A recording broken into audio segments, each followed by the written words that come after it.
கர்த்தர் மகிமையா இறங்கும்போது என்ன நடக்கும் sister? What happens when the Lord comes as glory among us? உங்களுக்குள்ள அளவில்லாத தேவ பிரசன்னம் கிரியை செய்ய ஆரம்பிக்கும். The presence of the Lord starts manifesting in you.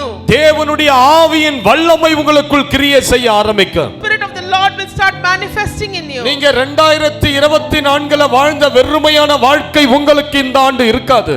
You are not going to be the same barren life that you had in 2024. நீங்க எங்க போனாலும் ஒரு அபிஷேகம் உங்கள் மேல கிரியை செய்ய ஆரம்பிக்கும். Wherever you go, your anointing is going to manifest. தேவனுடைய வல்லமை உங்களுக்குள் கிரியை செய்ய ஆரம்பிக்கும். The power of the Lord will manifest in you. தேவனுடைய அளவற்ற மகிமை இருக்கும்போது என்ன நடக்கும்? What happens when the boundless நீங்க இயேசுவின் நாமத்தை சொல்லி பிசாசுகளை எதிர்த்து நிற்பீர்கள். You will stand against the demons in the name of இயேசுவின் நாமத்தை சொல்லி வியாதிகளை குணமாக்குவீர்கள். You will heal the sick through the name of the Lord Jesus Christ. உங்கள் நடுவில் கர்த்தர் மகிமையாய் இறங்கி செயல்படுவார்.